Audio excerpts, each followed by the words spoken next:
Bonsoir, chers téléspectateurs de Boosty TV. Nous sommes heureux de vous retrouver encore en ce jour, pour continuer de parler de l'autonomie financière. Nous avons vu la semaine dernière qu'en 2024, les hommes doivent cesser de descendre leur fermeture à tout bout de champ, ce qui les conduit à une pauvreté et donc freine leur autonomie financière. Aujourd'hui, nous allons parler de la prostitution, ennemie de l'autonomie financière. La prostitution, elle touche tous les continents.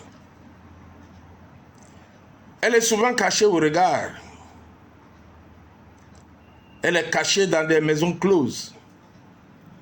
La prostitution est protégée par les gens qui exploitent ce métier.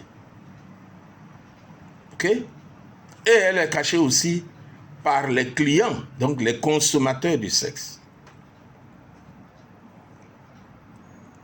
Les exploitants du sexe sont appelés des proxénètes.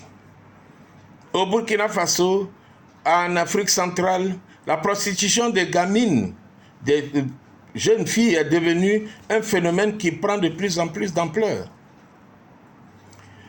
Les deux grandes causes de la prostitution, c'est la misère et la solitude. Et il faut distinguer la prostitution régulière de la prostitution occasionnelle. Cela fait qu'il est difficile d'évaluer le nombre de femmes qui se livrent à la prostitution dans le monde. Puisqu'il y en a qui sont régulières et puis il y en a qui sont occasionnelles. Des études ont montré que plusieurs milliers de prostituées quittent chaque année la France pour aller s'installer en Afrique du Nord. Surtout au Maroc, où la législation est moins contraignante. Selon le docteur Lemoyle, les aptitudes à la prostitution se dessinent dès l'adolescence chez les jeunes filles. De façon pratique, on relève toujours que ces jeunes filles ont des antécédents familiales. Des antécédents où la famille était dissociée, où la vie familiale était anormale, ce qui a entraîné des troubles affectifs chez elles. Une adolescente est devenue incapable d'aimer, ou bien en cherchant une compensation à son incompatibilité affective, elle devient une perpétuelle inassouvie, c'est-à-dire elle n'est jamais satisfaite au plan sexuel. Et pour finir, elle va dans le métier du sexe. Parfois encore, un mécanisme mental inconscient. Par un mécanisme mental inconscient, elle s'identifie à sa mère, qui était elle-même prostituée. Et des fois, nous avons l'impression que nos enfants ne nous voient pas. Mais ils voient. Ils disent rien. Et cela impacte leur psychisme. Et donc la fille devenue grande, elle se dit, pourquoi ne pas me prostituer comme ma mère? En réalité, ces facteurs psychologiques et moraux, des facteurs psychologiques et moraux, tels que la paresse, le goût de la vie facile, s'imbriquent toujours.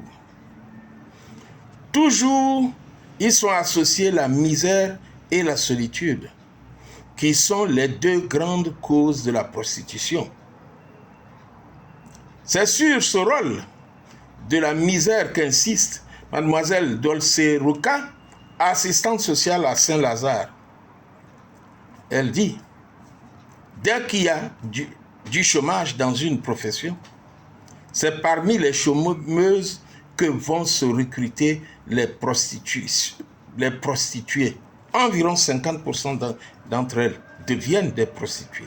Et c'est encore plus grave lorsqu'elles sont des filles mères qui sont obligées d'assurer l'existence de la maman et des enfants, ce qui devient difficile. Un juge, Marie-Noël, la Lancette, dit que la pauvreté et le désespoir sont l'autoroute de la prostitution. C'est un manque de choix pour ces femmes. Si elles avaient le choix, la prostitution ne serait pas la première option de ces femmes-là. Ça naît d'un manque de revenus, d'une lacune de revenus, d'une insuffisance de revenus. Elles ont des fois le dos au mur. C'est ce qui les pousse à se livrer et à vendre leur corps. Quand elles ont faim et que ça demande de l'argent, les femmes entrent dans un cercle vicieux. Je couche avec lui juste pour avoir un peu d'argent, pour satisfaire mes besoins immédiats. Et puis demain, elle en manque encore et je vais coucher avec celui qui peut me donner. Ça devient donc un cercle vicieux. Il y a les problèmes de consommation et d'autres. Consommation d'alcool, de drogue.